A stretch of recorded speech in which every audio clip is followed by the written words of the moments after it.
पहला क्वेश्चन से वीडियो को शुरू करते हैं। देखिए पहला प्रश्न कहता है कि सबसे न्यूनतम संख्या जिसमें कहता है कि √27 को गुना करने पर एक प्राकृत संख्या प्राप्त होगी। कहता है कि वह न्यूनतम संख्या बताइए जिसमें हम लोग √27 को गुना करेंगे तो वह प्राकृतिक संख्या प्राप्त होगी। तो देखिए √27 है, तो √27 में हम लोग इसको पहले फैक्टर छोड़ते हैं। तो देखिए 9 तिहाई 27 होता है, तो √9 × 3 करेंगे। अब देखिए यहाँ पे 9 है वो 3 का स्क्वायर है, लेकिन यहाँ पे 3 है वो किसी का स्क्वायर नहीं है, तो इसमें हम लोग √3 को फिर से गुना करेंगे। तो √3 को अगर गुना करेंगे तो कितना होगा 9 और 3 यानी कि 3 तिहाई 9 का हो जाएगा कितना, देख लीजिए 27 तिहाई 81 यानी कि 9 का स्क्वायर आ जाएगा। तो यहाँ पे अगर √3 इसमें गुना करेंगे तो यह प्राकृत संख्या प्राप्त होगा, यानी कि आपको न्यूनतम संख्या बताना है, तो इसलिए इसका आंसर क्या हो जाएगा, ऑप्शन ए हो जाएगा। अब देखिए आपको प्रश्न इस तरह से पूछेगा कि अगर √8 में कौन सा संख्या अगर हम लोग गुना करेंगे कि प्राकृत संख्या प्राप्त होगा। तो देखिए √8 को तोड़ दीजिए तो कितना हो जाएगा 4 दूना 8 यानी कि 4 स्क्वायर होता है, उसके बाद 2 स्क्वायर नहीं होता है। तो यहाँ पे √2 अगर फिर इसमें गुना करेंगे देखिए यानी कि बच गया कितना 2, तो √2 गुना करेंगे तो √8 है एक प्राकृत संख्या प्राप्त होगा। तो इस तरह के प्रश्न को इस तरह से सॉल्व करना है। चलिए उसके बाद हम लोग दूसरा क्वेश्चन देखते हैं। देखिए दूसरा प्रश्न कहता है कि √7 एक है, तो बहुत आसान क्वेश्चन है। यह एक अपरिमेय संख्या है। क्यों अपरिमेय संख्या है, क्योंकि इसको हम लोग P/Q के रूप में नहीं लिख सकते हैं, इसलिए यह कैसी संख्या है, तो यह एक परिमेय संख्या है। अब जैसे एग्जाम्पल आपको दे दिया जाए कि √81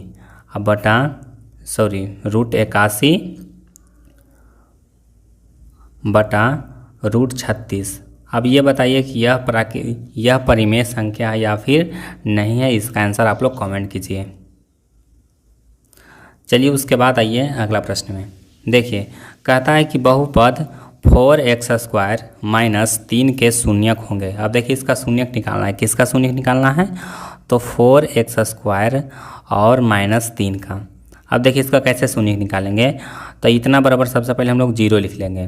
तो यहाँ पे 4x² बराबर क्या हो जाएगा, 4x² बराबर हो जाएगा कितना 3। अब देखिए x² बराबर कितना हो जाएगा, तो x² बराबर हो जाएगा 3/4। x² बराबर कितना हो गया 3/4 हो गया।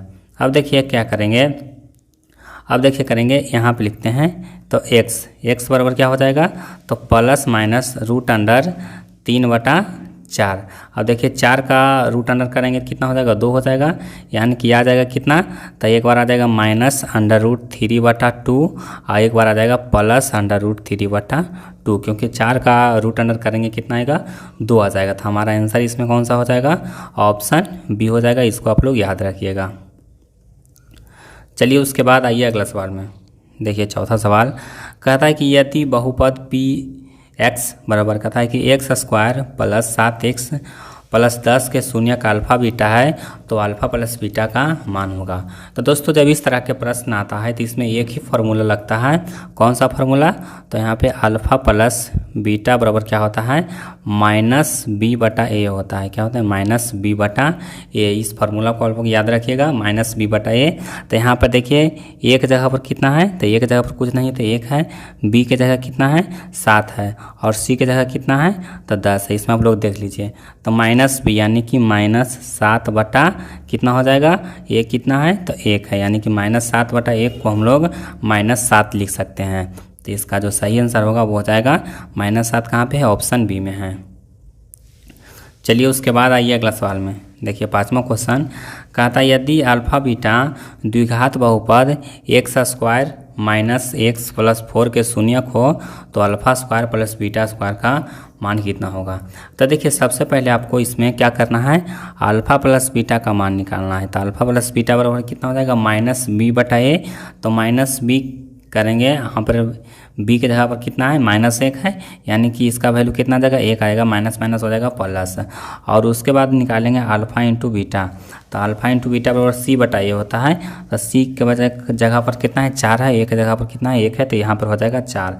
अब देखिए क्या होता है, अगर हम लोग अल्फा² + बीटा² का फार्मूला लिखेंगे तो क्या लिखाएगा, अल्फा प्लस बीटा का होल स्क्वायर, और -2 इंटू अल्फ़ा इंटू बीटा, यानी कि इसको अगर सॉल्व करेंगे तो 1 का स्क्वायर 1 होगा और -2 इंटू अल्फ़ा इंटू बीटा यानी कि 2 इंटू 4, तो 2 चौका कितना हुआ 8 हुआ, यानी कि 1 में अगर 8 घटाएंगे तो कितना बचेगा -7 बचेगा। अब देखिए -7 कहाँ पे है, तो -7 ऑप्शन डी में है, तो हमारा आंसर क्या हो जाएगा, ऑप्शन डी हो जाएगा।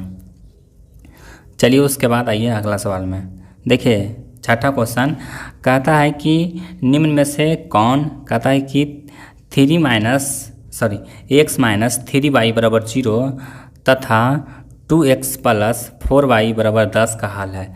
अब देखिए इस तरह के प्रश्न अगर ऑब्जेक्टिव क्वेश्चन में आता है तो देखिए आपको क्या करना है, आपको ऑब्जेक्टिव क्वेश्चन मतलब कि हमको कम से कम समय में देकर सॉल्व करना है। तो इसमें क्या कीजिएगा कि ऑप्शन देख लीजिए पहले कि कौन सा मान पुट करेंगे तो यह दोनों समीकरण है वो सॉल्व हो जाएगा। तो देखिए यहाँ पे ऑप्शन बी में कितना दिया हुआ है, x बराबर 3।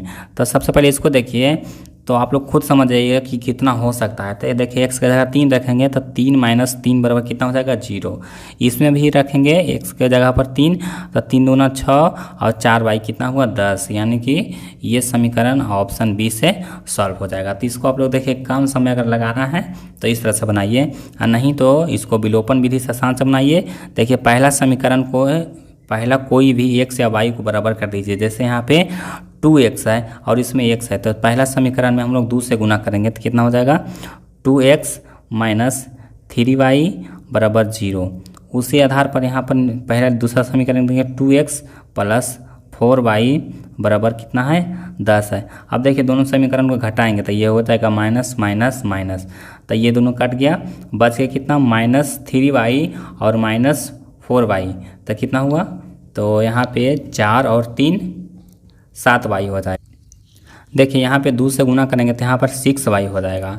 तो यहाँ पे 6 और 4 कितना हो जाएगा, तो 10y, यानी कि -10y बराबर हो गया 10। तो 10 से 10 कट गया तो y बराबर कितना हो गया, y बराबर यहाँ पे देखिए -10 है तो माइनस से माइनस भी कैंसिल हो जाएगा, तो y बराबर कितना आ जाएगा 1 आ जाएगा। फिर y का मान कौन समीकरण में रख दीजिए, आपका मान निकल जाएगा। उसके बाद हम लोग अगला क्वेश्चन देखते हैं। देखिए 7वां प्रश्न कहता है कि यदि द्विघात समीकरण cx² minus bx plus a के विवेचक शून्य है तो समान मूल बीटा का मान होगा। अब देखिए इस तरह के प्रश्न को कैसे सॉल्व करेंगे, तो सबसे पहले देखिए इसमें a के जगह पर कितना है, तो a के जगह पर है c, b के जगह पर कितना है, तो b के जगह पर है -b, c के जगह पर कितना है a है। अब देखिए कहता है कि विवेचक शून्य है, यानी कि इसको कैसे सॉल्व करेंगे, तो विवेचक शून्य है यानी कि मूल होगा वो समान होगा, यानी कि अल्फ़ा होगा वो बीटा के बराबर होगा। मूल समान है मतलब कि अल्फ़ा होगा जो बीटा के बराबर होगा। तो सबसे पहले हम लोग अल्फ़ा प्लस बीटा का मान निकालेंगे। तो अल्फ़ा प्लस बीटा बराबर क्या होता है, -b/a होता है। तो -b/a करेंगे तो यहाँ पे देखिए -b, तो b के जगह पर -b है तो माइनस माइनस हो जाएगा +b, यानी कि माइनस इंटू -b तो हो जाएगा +b, और a के जगह पर लिख देंगे a, यानी कि अल्फ़ा प्लस बीटा बराबर क्या आ गया, तो अल्फ़ा प्लस बीटा बराबर आ गया b/a। देखिए यहाँ पे लिख लेंगे अल्फ़ा प्लस बीटा बराबर कितना आ गया, तो b/a आ गया।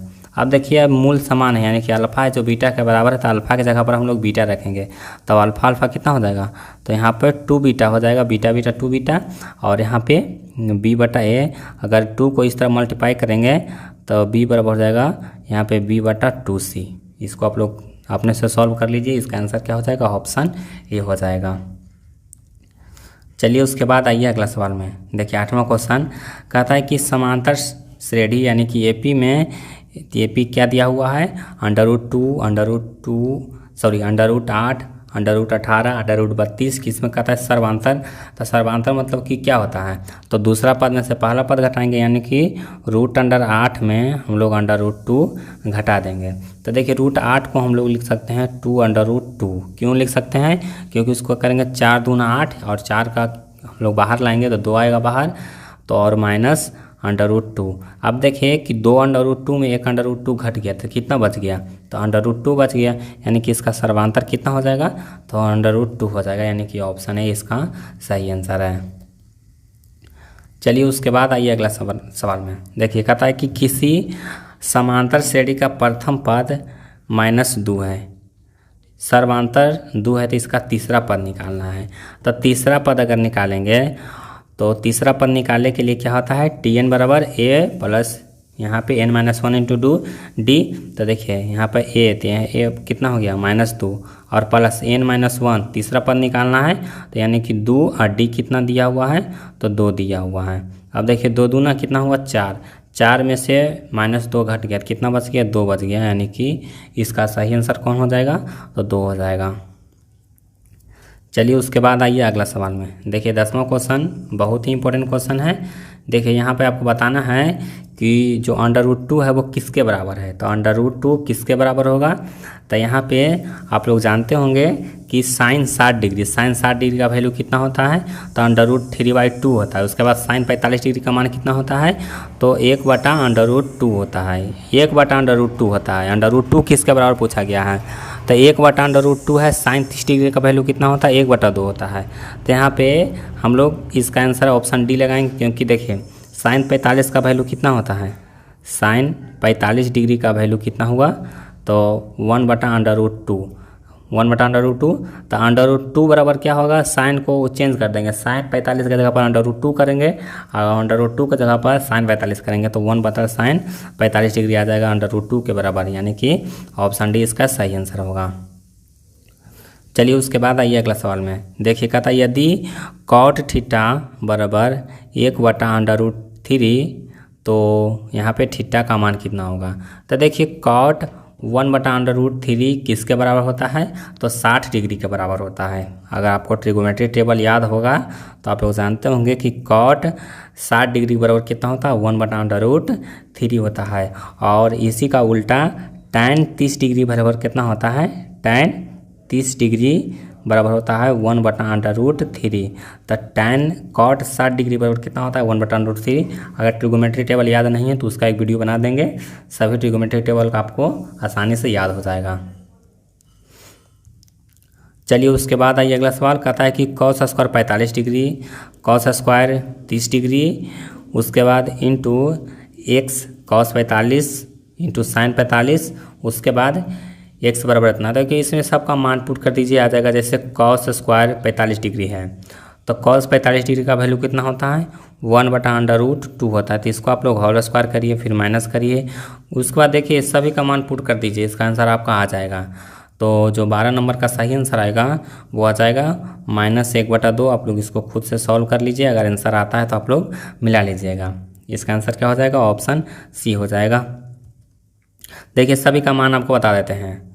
देखिए cos 45 का वैल्यू बता दिए आपको कितना होता है, तो cos 45 का वैल्यू 1/√2 होता है, इसके जगह पर रख लीजिएगा।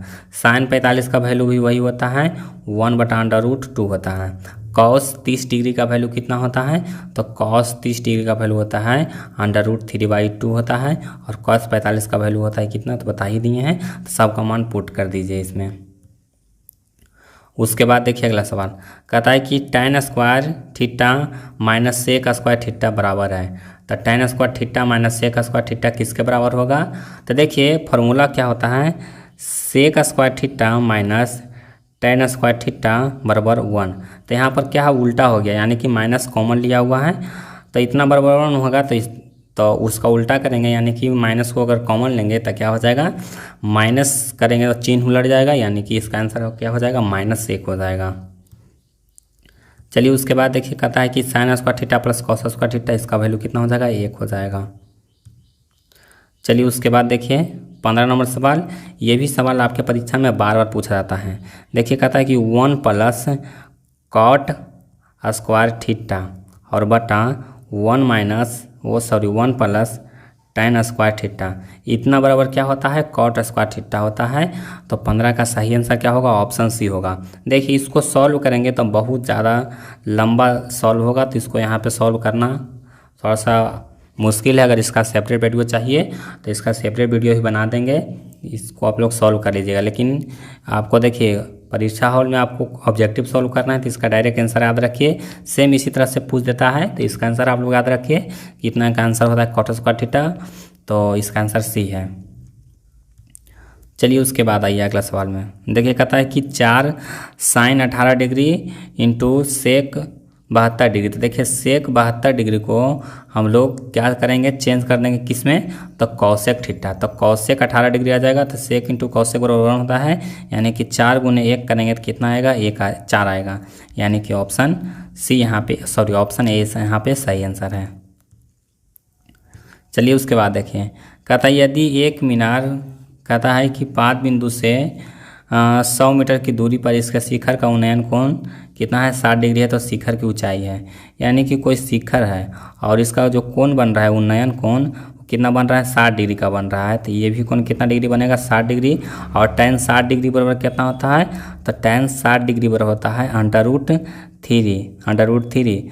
तो tan 60 डिग्री बराबर यहाँ पे देखिए क्या हुआ है कि मान लीजिए कि x ऊंचाई है, तो यहाँ पे लिख लेंगे x, और यहाँ पे कितना डिग्री है, तो 100 मीटर है यहाँ। तो x बराबर कितना हो गया, 100√3 हो गया, 100√3।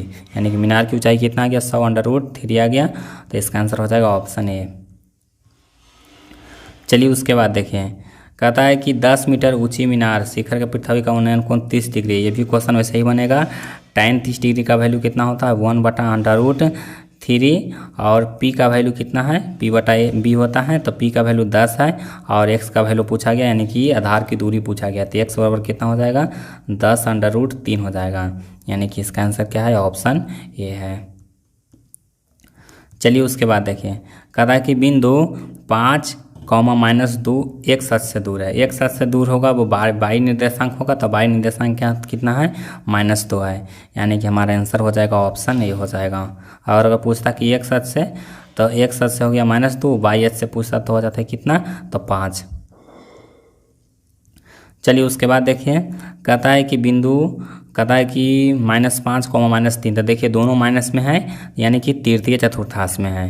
तो इसका आंसर होगा ऑप्शन सी। अब देखिए इसको आपको समझा देते हैं, इसको देखिए डायरेक्ट रटना नहीं है। तो मान लीजिए कि देखिए इस तरह से चतुर्थांश होता है, ये होता है पहला, ये हो गया दूसरा, ये हो गया तीसरा, और ये हो गया चौथा। तो देखिए पहला चतुर्थांश में क्या होता है कि x होता है प्लस, और y भी होता है प्लस में, इस तरह से होता है। देखिए इस तरफ प्लस में जाता है इस तरफ, और इस तरफ माइनस में जाता है, इस तरफ माइनस में जाता है। तो देखिए पहले x लिखाता है, तो इस तरफ होगा x प्लस में और y माइनस में, दूसरा में, तीसरा में दोनों होगा माइनस में, और चौथा में हो जाएगा जो x होगा वो माइनस में होगा, y होगा वो प्लस में होगा। तो इस तरह से इसको आप लोग याद रखिए।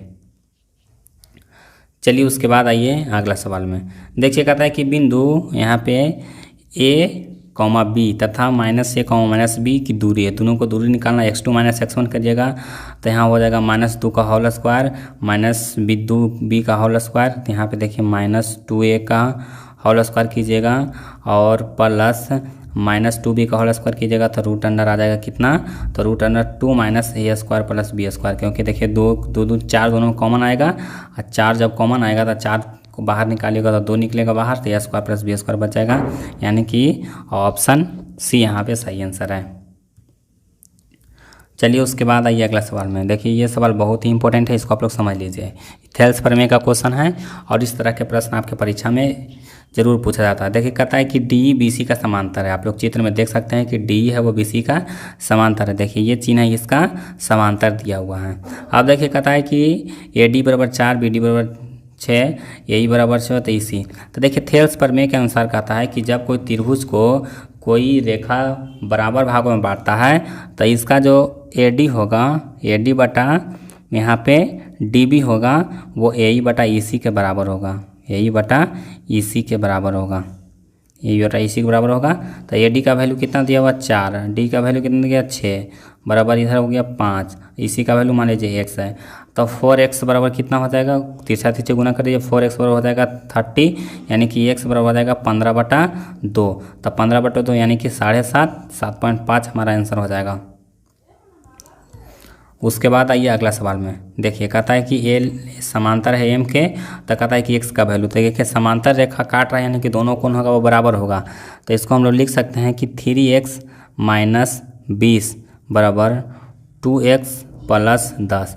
अब देखिए 2x को इस तरफ लाइएगा तो कितना हो जाएगा x, और 20 इस तरफ माइनस में, तो तरफ जाकर हो जाएगा प्लस में, यानी कि 30। तो x बराबर कितना हो गया, 30 डिग्री हो गया। तो हमारा आंसर क्या हो जाएगा, ऑप्शन बी हो जाएगा। चलिए उसके बाद आइए अगला सवाल में। देखिए कहता है कि बिंदु P और Q को मिलाने वाली रेखा का मध्य बिंदु होगा। तो मध्य बिंदु को हम लोग जानते हैं, क्या करेंगे, x1 + x2/2 यानी कि 6 और -2 है, तो दोनों को जोड़ेंगे तो हो जाएगा -8/2 कॉमा -4 और 8 यानी कि 8 और 4 कितना हो गया 12 -12/2। तो -4 और -6 ऑप्शन डी में है। तो 24 का सही आंसर हो जाएगा ऑप्शन डी। उसके बाद आइए अगला सवाल में। देखिए ये क्वेश्चन बहुत ही इंपॉर्टेंट क्वेश्चन है, इसको आप लोग समझ लीजिए। इसको देखिए चुटकी में आपको सॉल्व करना बताएंगे। देखिए कहता है कि त्रिभुज ABC और DEF दो त्रिभुज हैं, तो कोण A 50 डिग्री, कोण B 70 डिग्री, कोण C 60 डिग्री। उसी प्रकार से कोण D दिया हुआ है 60 डिग्री, कोण E 70 डिग्री, कोण F 50 डिग्री। यानी कि कोण A बराबर है कोण F, कोण B बराबर है यहाँ पे 70 डिग्री कोण E, तो कोण C बराबर यहाँ पर कोण D दिया हुआ है। तो कह रहा है कि क्या हो सकता है, तो यानी कि देखिए तीनों में एक का कोण बराबर है, यानी कि अब देखिए तो कोण A है जो F के बराबर है, यानी कि त्रिभुज A लिखेंगे उसके बाद F लिखेंगे, फिर B लिखेंगे किसके बराबर है, तब B है वो बराबर है किसके, तो B बराबर है B 70 डिग्री, तो B बराबर E।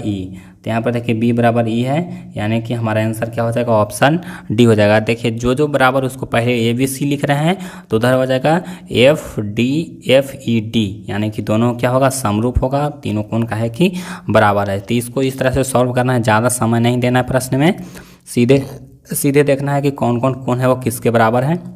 A बराबर है F के, B बराबर है E के, C बराबर है D के, तो हमारा आंसर हो जाएगा ऑप्शन डी। तो दोस्तों उम्मीद करता हूँ कि ये वीडियो आपको पसंद आया होगा, और इसी तरह के वीडियो अगर आप लोग देखना चाहते हैं तो हमारे चैनल को सब्सक्राइब करके बेल आइकन को दबा लीजिए और ऑल नोटिफिकेशन ऑन कर लीजिए, तभी आपको नोटिफिकेशन मिलेगा और आप वीडियो को सबसे पहले देख पाएंगे।